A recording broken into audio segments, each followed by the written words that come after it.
dans le monde. Que Dieu vous bénisse abondamment et puissamment au nom de notre Seigneur et Sauveur Christ Jésus. Voilà une autre section, une autre message de Dieu à ma pause de midi.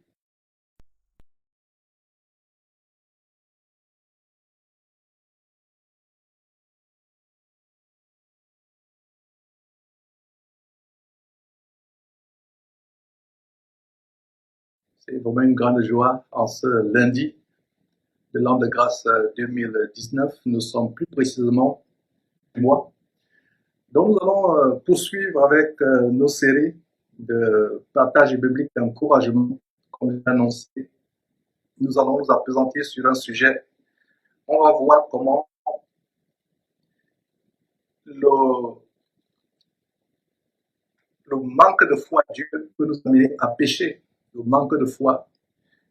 Et bien de fois, quand on considère les péchés dans notre marche chrétienne, dans la vie des chrétiens, nous pensons que les plus grands péchés, c'est par exemple l'adultère. Effectivement, c'est un grand péché. Le mensonge, qui est un grand péché, le vol, ou l'avortement, ou l'inceste, ce sont des grands péchés. Mais n'oublions pas que, mes frères et sœurs, le manque de foi est également un péché. Le manque de foi est un péché. Il est dit sans la foi, il est impossible, absolument impossible d'être agréable à Dieu par la foi. Alors, si vous voulez être désagréable à Dieu, manquez de foi. Et comment la foi se manifeste, comme on a vu à travers plusieurs enseignements au fil de ces dernières années, nous avons vu comment la foi se manifeste, soit par le doute, soit par la peur, le manque d'assurance, le manque de confiance en Dieu. Nous devons vraiment croire en Dieu. Et voilà le sujet que nous aurons aujourd'hui. Et c'était la grande première le week-end passé. Ce week-end, il y a quelques jours, hier et avant-hier, la grande sortie en grande première de ce grand documentaire de Dallas avec le frère Oli Anthony, cet Américain qui pendant des années s'est consacré à secouer les baobabs, les sycomores de l'évangile diabolique de la prospérité. Et vous avez été plusieurs à suivre ce documentaire et nous vous prions de le partager massivement. Et pour vous qui avez des amis anglophones qui parlent anglais, nous avons deux vidéos qui sont disponibles sur le site en anglais de Jésus-Christ TV qui s'appelle Jésus-Christ TV USA. Jésus-Christ TV USA. Alors, donc, c'est une grande joie, mes frères, d'avoir ce documentaire. Et si c'était dans le monde, nous dirions que c'est le documentaire vu de manière condensée, une très grande dénonciation des faux pasteurs. Et il y a beaucoup de sujets, beaucoup de séquences qui ont été montrées. Allez suivre, partagez passivement. Mon souci est que cette vidéo soit vue par, pourquoi pas 1 million de personnes au moins, que ce soit la vidéo en anglais, que ce soit la vidéo en français, parce que beaucoup de personnes sont retenues captives dans ces camps de confrontation qui mènent en enfer, tout simplement parce qu'elles n'ont pas ces révélations sur la vraie nature de ces faux pasteurs qui ont été possédés par l'amour de l'argent, qui entraîne la multitude en enfer. Et donc voilà, à dénoncer les œuvres des ténèbres. Donc, mon frère, ma soeur, toi qui es câblé sur ces séries d'un message de Dieu à ma pause de midi, nous allons poursuivre avec ce sujet. Comment le manque de foi peut nous amener à pécher. Comment la plupart des péchés viennent de notre manque de foi. Et on va voir quelques détails dans la parole de Dieu. Et pour ceux qui sont familiers à nos enseignements sur Jésus-Christ TV, ce sera tout simplement un rappel. Un rappel, vous voyez comment le fait qu'on manque de foi peut nous amener à pécher. Et vous qui êtes en train de nous suivre, combien parmi nous ont menti, par exemple, à leurs parents, à leurs patrons, à leur époux, à leur épouse, à cause de la peur. La peur, par exemple, d'un blâme, la peur des représailles. Vous aviez par exemple, patron, et combien de femmes ont menti à leur mari, combien d'hommes ont menti à leur épouse parce qu'ils ont peur des bouderies de ces dernières. Et c'est un grand aspect qu'on va voir. Qu'en est-il de Dieu? Et nous allons verset 6 qui dit, sans la foi, il est impossible d'être agréable à Dieu, absolument impossible. Parce qu'il faudrait que celui qui croit s'approche de Dieu avec foi, avec assurance. Et chapitre 18, verset 8, le Seigneur Jésus disait ceci, quand le Fils de l'homme, parlant de lui-même, quand le Fils de l'homme reviendra, trouvera-t-il de la foi sur terre? Mes frères, s'il y a quelque chose que nous devons demander à Dieu, entre autres dons, c'est la foi. D'ailleurs, si vous allez en 1 Corinthiens chapitre 12 pour voir la liste des dons du Saint-Esprit, des dons venant du Saint-Esprit, en 1 Corinthiens chapitre 12, à partir du verset 7 jusqu'à la fin, vous avez 7 ou 9 dons du Saint-Esprit qui sont manifestés, listés, mentionnés dans ce chapitre. Et un des dons, c'est la foi. Nous devons demander à Dieu de nous donner la foi. Et le manque de foi, c'est quelque chose qui sera répandu, comme je vous ai dit, sur la base de Luc chapitre 18, verset 8, où le Seigneur Jésus-Christ disait, quand le Fils de l'homme reviendra, trouvera-t-il la foi? La foi. D'ailleurs, il y a une prophétie du Saint-Esprit par rapport au temps de la fin en 1 Timothée chapitre 4, verset 1. Vous pouvez aussi noter cela, où il est dit, l'Esprit dit expressément que dans les derniers temps, quelques-uns abandonneront la foi. Et beaucoup parmi nous chrétiens aujourd'hui sont ceux pour qui cette prophétie a été donnée il y a près de 2000 ans par le Saint-Esprit à l'apôtre Paul qui écrivait à Timothée. Il disait 1 Timothée chapitre 4, verset 1 à nouveau, l'Esprit dit expressément que dans les derniers temps, quelques-uns abandonneront la foi. Et on a vu comment en Romains chapitre 10, verset 17, on a vu par quoi la foi vient.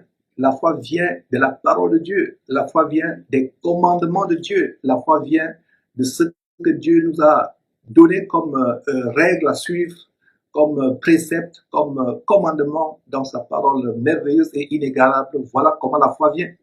Et la foi venant par la parole de Dieu, par l'observation de la parole de Dieu, par l'obéissance à la parole de Dieu, la foi peut aussi disparaître quand on cesse d'obéir à la parole de Dieu. Je reprends la foi venant par la parole de Dieu, venant par l'observation, par la pratique, la mise en pratique de la parole de Dieu. La foi peut aussi disparaître quand on cesse de mettre la parole de Dieu en pratique, quand on ne désobéit plus à la Timothée chapitre 4, verset 1, quelques-uns abandonneront la foi. Et il y a une autre prophétie qui dit que pour Dieu, dans cette fin des temps, plus que toute autre chose, c'est bel et bien la foi. La foi, femme qui n'a pas de travail, qui n'a pas de mari, qui n'a rien pour prendre soin d'elle-même ou prendre soin d'un enfant qu'elle a eu hors mariage, là voilà, elle se met à se prostituer, et ou alors elle se met à sortir avec un homme marié pour avoir de l'argent. Ça vient de quoi? Ça vient de la foi, parce qu'elle a manqué de foi. Au lieu de mettre sa foi en Dieu, vous avez vu au temps d'Élisée comment Dieu a nourri pendant la famine une femme veuve avec son enfant. Comment Dieu les a nourris alors qu'il lui restait tout simplement un peu de farine et un peu d'huile. Et comment Dieu, au milieu de cette famine, là, on commence à faire des mauvais. Et elle se retrouve en train de suivre les conseils des faux amis qui lui disent va chez un marabout concevoir. Et là, voilà, elle va chez un marabout se laver avec des fétiches, s'exposer à des démons. Et la liste est longue, la liste des exemples de ce que certains parmi nous chrétiens, ce message s'adresse aux chrétiens, pas aux non-chrétiens. Ce n'est pas un message d'évangélisation non-chrétien, c'est un message d'encouragement à ceux qui sont déjà chrétiens à tenir ferme, à ne pas se décourager. Beaucoup parmi nous se sont retrouvés en train de faire des mauvaises choses, en train de pécher, en train de voler, en train de mentir à cause du manque de foi. Vous allez chercher du travail, vous avez fait beaucoup d'années, de mois ou d'années après la sortie de votre université au chômage, beaucoup de mois ou d'années au chômage, vous n'avez pas trouvé le travail. Voilà, vous commencez à mettre des choses mensongères, des choses enjolivantes qui ne sont pas produites. Vous commencez à mettre des capacités ou des aptitudes que vous n'avez pas. Vous mettez même des faux diplômes. La liste est longue de comment par le manque de foi, et je m'adresse aux chrétiens, comment le manque de foi peut nous amener à faire des mauvaises choses. Et Beaucoup parmi nous ont péché parce qu'ils n'ont pas mis leur confiance en Dieu. Le but de cette exhortation aujourd'hui, c'est de nous dire que Dieu fait des choses inimaginables, Dieu fait des choses tellement grandes. Il opère des miracles dans notre vie.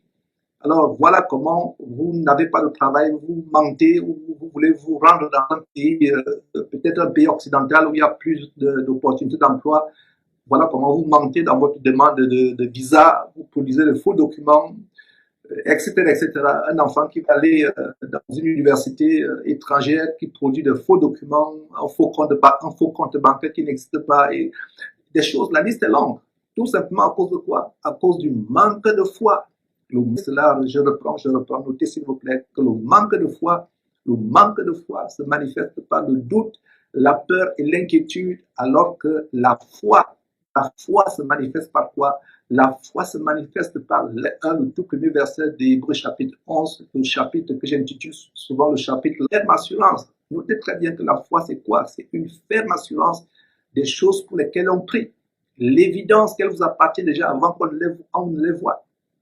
Une démonstration de celle qu'on ne voit pas. Même si vous ne voyez pas encore cet enfant, que vous nous dit que la crise économique est en train de sévir, les jeunes ne trouvent plus d'emploi, même si vous avez ce cancer, ce diabète ou toute maladie où on vous dit ça vient de la désobéissance à Dieu, premièrement, et deuxièmement, la foi vient de ce que nous cessons de la peur. Alors, nous allons voir quelques exemples dans la Bible de comment certains hommes de Dieu, des serviteurs de Dieu pourtant très grands, ont péché à cause de quoi? À cause du manque de foi.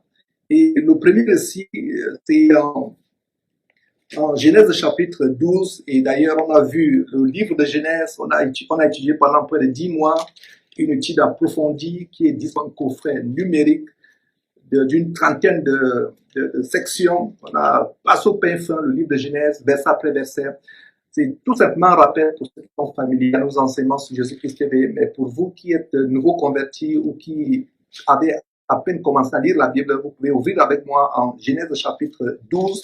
Nous allons voir un premier exemple avec Abraham. Abraham, c'était un homme très grand, un homme de Dieu très grand. Et d'ailleurs, Dieu lui a parlé à plusieurs reprises. Dieu lui a montré de grandes révélations. Dieu lui a fait de grandes promesses.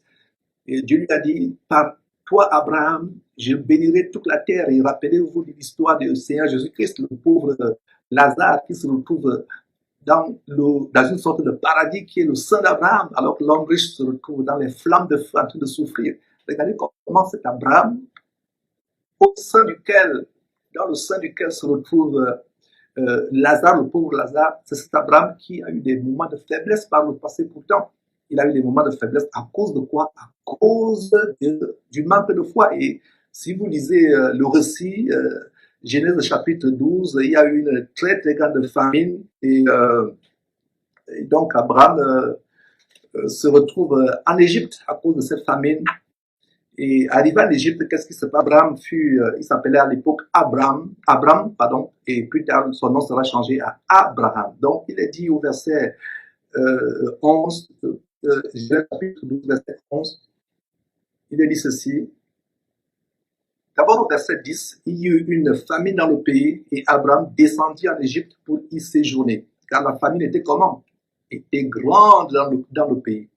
Verset 11, comme il était près d'entrer en Égypte, il dit à Sarai, elle s'appelle encore Sarai, plus tard son nom va devenir Sarah. Donc, comme il était, verset 11, comme il était près d'entrer en Égypte, il dit à Sarai, sa femme, voici, je sais que tu es une femme belle de figure. Verset 12, quand les Égyptiens te verront, ils diront, c'est sa femme, et ils me tueront et te laisseront en vie.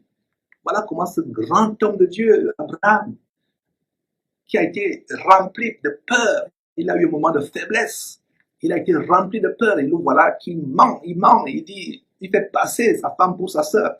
C'est vrai qu'il avait épousé sa parente, mais il aurait pu dire que non, je n'ai pas peur de quoi que ce soit, allons-y avec la foi. Regardez Abraham qui a été père de la foi, et pour ceux qui ont suivi cette série sur Genèse, plus tard Abraham va changer. Il va changer à sa mort, ce ne sera plus la même personne, il va changer à l'issue de cette série, mais là où nous sommes en train de lire, nous voyons un exemple d'Abraham qui, dans un moment de faiblesse, se met à pécher, et il fait passer, il livre sa femme à la prostitution, il fait de sa femme une prostituée, une personne à la prostitution. À cause de la peur, imaginez-vous, à cause de la peur, vous êtes sur le point de livrer votre femme à être souillée par des personnes en Égypte.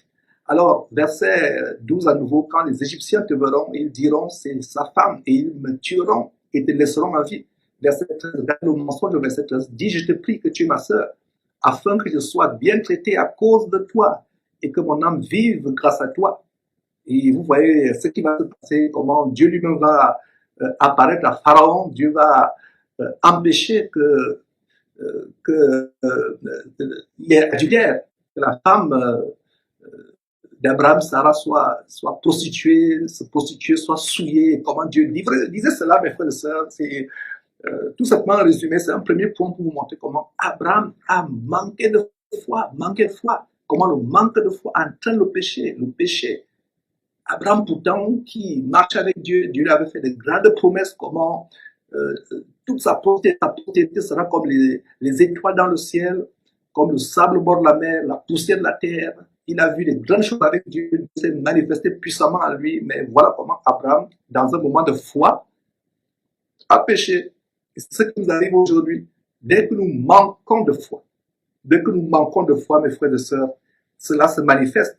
Et avant de continuer avec Abraham, nous voyons le cas avec le premier homme, Adam, et la première femme sur terre. Et vous voyez, lisons en Genèse chapitre 3, après on va continuer avec Abraham dans quelques instants.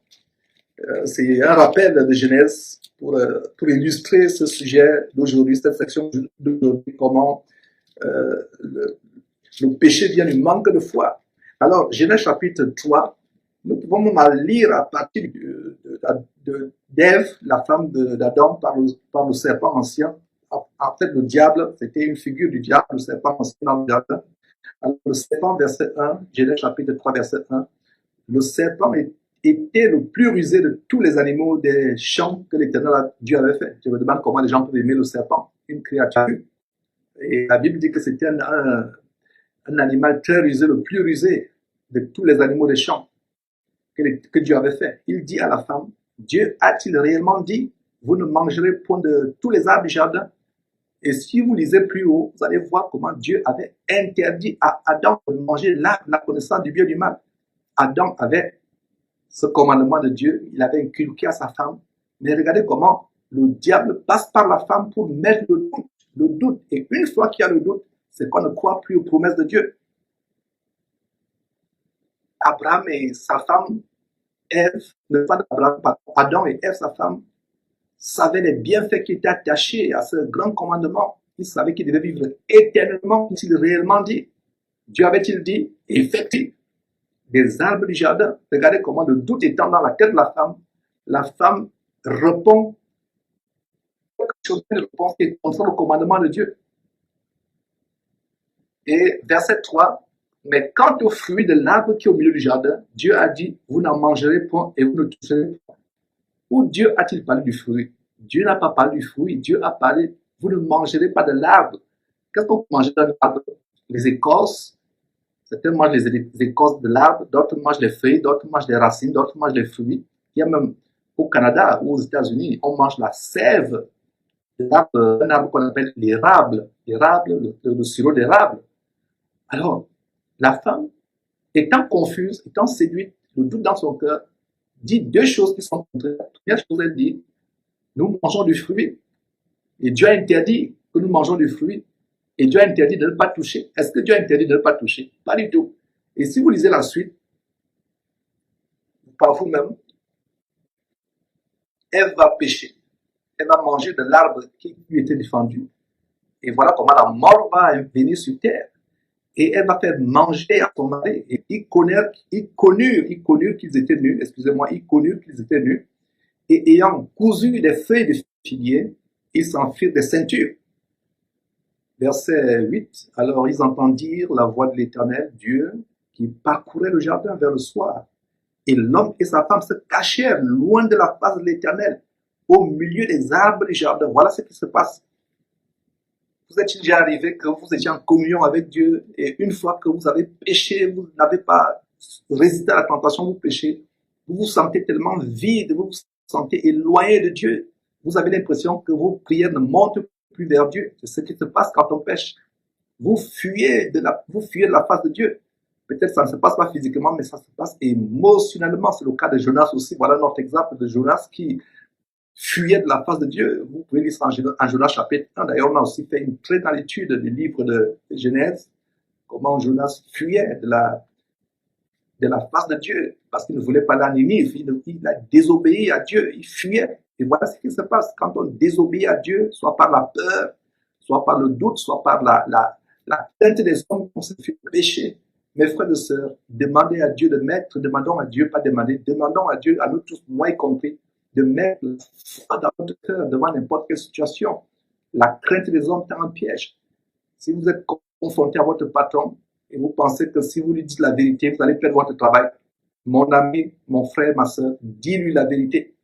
Si c'est la volonté de Dieu que tu perds ce travail, tu vas le perdre et c'est parce que Dieu te réserve quelque chose de meilleur. Mais si ce n'est pas la volonté de Dieu, dis la vérité, tu ne perdras pas ce travail. Même si ton patron te dit de frelater, de faire du faux, de frelater les livres comptables, de faire du faux, de faire des mauvaises choses, résiste, ne succombe pas. Et donc, voyez-vous, mes frères et sœurs, comment Adam et Ève se retrouvent éloignés de Dieu, éloignés de Dieu. Et qu'est-ce que le verset dit? L'homme, Adam, répondit, j'ai entendu ta voix dans le jardin et j'ai eu peur parce que je suis nu et je me suis caché. Voilà, le péché nous fait être nus, pas nus physiquement, mais nus spirituellement. Aujourd'hui, spirituellement, on se sent tellement vide, on se sent éloigné de Dieu, on n'a même plus besoin de prier. Et si tu es dans cette situation, toi qui me suis, mon frère, ma soeur, mets-toi à genoux, repens-toi sur la base de Proverbes chapitre 20, verset 13, qui dit, celui qui cache ses transgressions ne prospère point, mais celui qui les avoue et les délaisse, tu avoues la faute que tu as faite, tu prends la décision de ne plus refaire la même chose. Et ne prends pas la décision de ne plus refaire la même chose pour la refaire 2 semaines après, 1 semaine après. Parce que ne prenons pas à la légère les vœux. Imaginez-vous un enfant. Vous avez un enfant qui vous ment, qui vole, qui fait des mauvaises choses, et chaque fois il vous promet de ne plus le faire, il vous promet de ne plus le faire, il vous a écrit à plusieurs fois des lettres, il vous a promis de ne plus le faire, et à chaque fois il refait. Comment vous, parents, allez vous sentir? C'est la même chose avec Dieu. Mais si tu te trouves dans une situation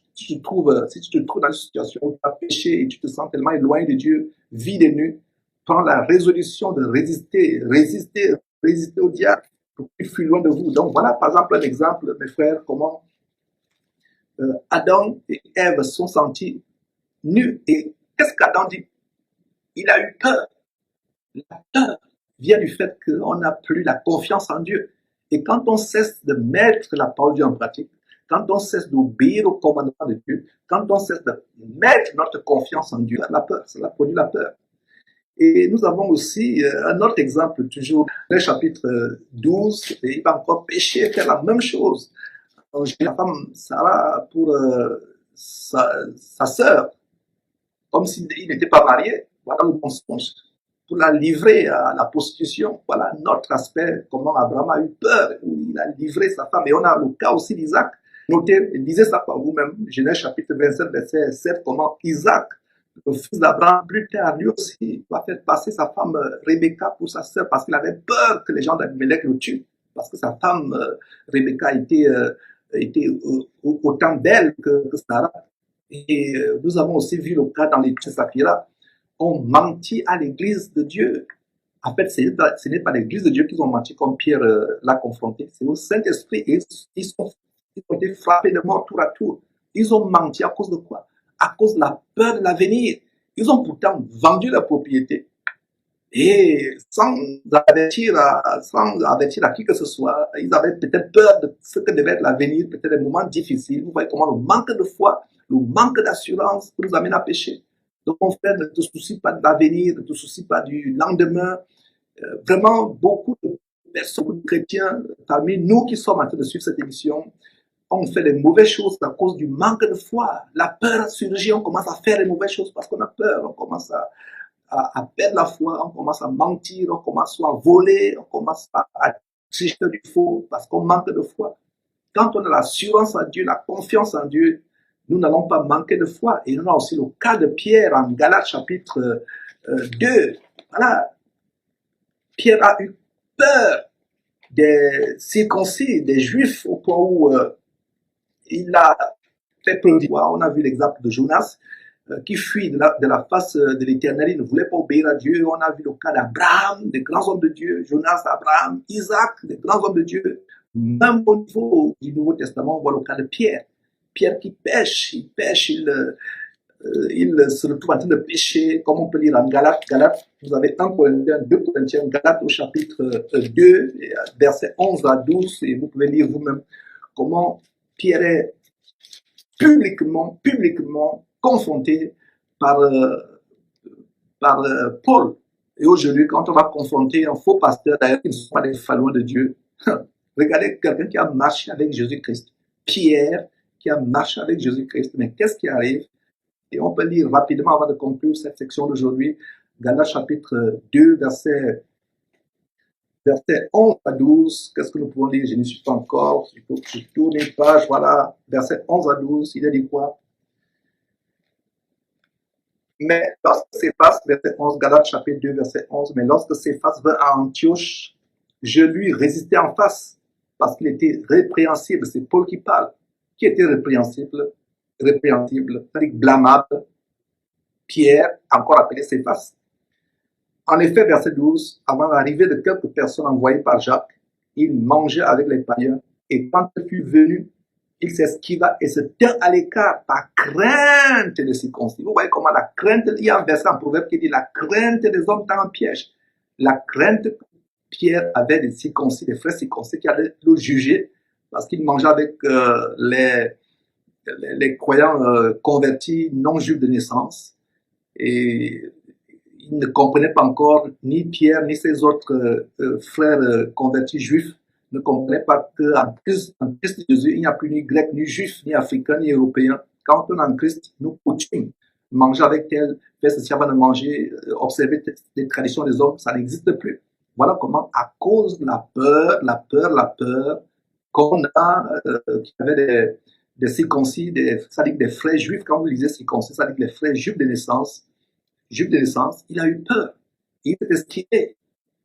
Il a fait la même hypocrisie d'Ananias et Saphira. Pourtant, vous vous rappelez au chapitre 5, c'est le même Pierre qui prononce une parole dure contre Ananias et Saphira, inspiré par le Saint-Esprit.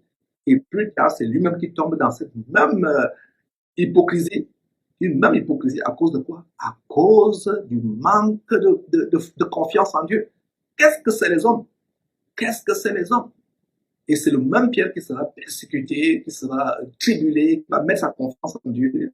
Paul lui-même a été persécuté. Alors pourquoi Pierre ici succombe à la peur? Parce qu'il a eu un accès de faiblesse du manque nous préserver du manque de foi. Nous devons mettre confiance en Dieu, notre assurance en Dieu, mes frères et sœurs, pour ne pas succomber au péché. Parce que quand nous cessons de mettre notre confiance en Dieu, quand nous cessons d'obéir à la parole de Dieu, quand nous sommes gagnés par le doute, par la peur, par les inquiétudes, ça nous amène à pécher. Et vous voyez des chrétiens qui étaient intègres dans leur marche, des chrétiens qui craignaient Dieu, des chrétiens qui vraiment étaient honnêtes, qui étaient pieux, mais dans un moment de faiblesse, leur cœur est gagné, leur intelligence et leur cœur sont gagnés par le manque d'assurance, par le doute, la peur. Et voilà, ils se mettent à pécher. J'espère que cette section va vous amener à réfléchir, à remplir votre cœur par la foi, à résister à toute tentation, à croire en Dieu de toute votre intelligence, de tout votre cœur, de toute votre force, de savoir que rien n'est impossible à Dieu, de savoir que si Dieu est pour nous, personne ne peut être contre nous, mes frères et sœurs. Vous connaîtrez la vérité et la vérité vous affranchira. Plaise à Dieu, nous allons continuer avec une autre partie de cette série, un message de Dieu à ma pause de midi. Bye bye.